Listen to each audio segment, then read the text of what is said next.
your chart. Why don't you Go now? go Sounds ahead? good. Okay, great. Senator Smith. Great, thanks very much. Minister, I'm going to set myself an ambitious target and try and make this the estimates period where we put to bed once and for all the debate about the NDIS funding gap. Now, can someone, are the correct officials at the table? Or? No, they can, Secretary? Oh, okay. Well, I'll come back to that. My apologies. Yep.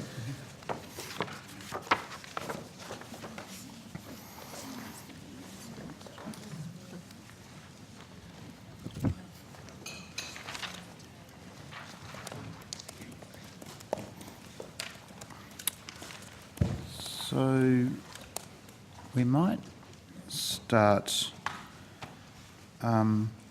whether or not you can confirm whether my understanding of things is correct, and that the funding gap in the NDIS is $3.8 billion in 2019-2020, then growing to $55.7 billion over the medium term. Is that the correct starting point?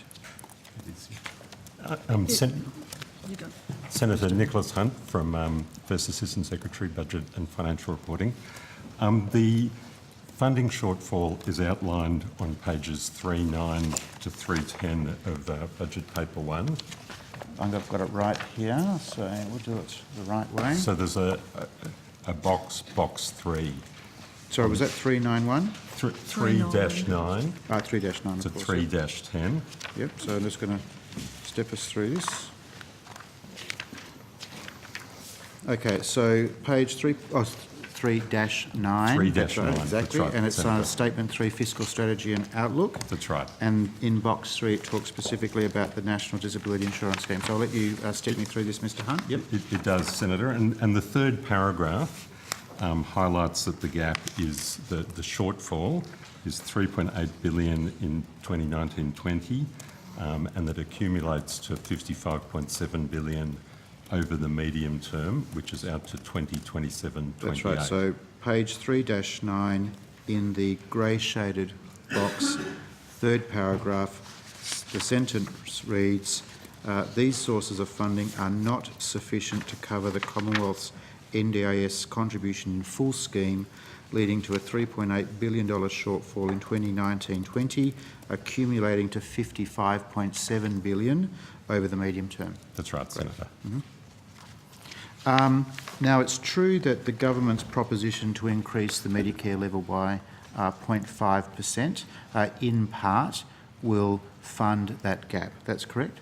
That's correct, Senator, and that's outlined in Budget Paper 2 and in Budget Paper 1. It's kind of split between the two.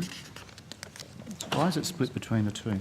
So the measure to increase the Medicare levy is in Budget Paper 2, and then the detail... Budget measures paper, of course, yep. Budget Paper 2, yep. And then the detail of how the total Medicare levy is split up is articulated in this box, and then in the revenue statement, Statement 5. If I can take you to the graph, what you'll see in the graph... this is page 3-10. Page 3-10. Yep. So you will see out of the black line at the top is the Commonwealth NDIS contribution. That's the continuous black line. The continuous black line That's at right. the Goes top. from about 11 to 18. Then you've got a sort of a small dark grey component which sort of says NDIS Savings Fund. So that is the extent to which spending... This is the correct graph here, isn't it, Minister? That's it, yep. That's great, yep. So the darkened line is a reflection of the savings measures that we have made, that we have directed towards fully funding the NDIS, but there was still a remaining gap. And when you look at the sort of lighter shade grey, which refers to additional Medicare levy revenue, that is the size of the gap that remains to be filled, which we are proposing to fill by increasing the Medicare levy by 0.5% from 1 July 2019. So just to make sure that I'm clear, the dotted line that appears under this, above the statement Commonwealth share of DCAF, the Disability Care Australia Fund, that's correct. So that dotted line up until the continuous black thicker line is the gap in the NDIS. Yeah, but at a small proportion of that is being funded out of the NDIS savings fund, and the remainder, because we weren't able to get all of the spending reductions through that we would have liked, the remainder is, where it says additional Medicare levy revenue, that is what we are proposing to completely and fully fund the NDIS on an ongoing basis. And there's a $55.6 billion funding gap that we have to deal with, and that is how we're proposing to deal with it. So, 55.7 billion, sorry. So the 0.5% Medicare levy, what is the status of the other parties' position in regards to that levy? I think it's unclear.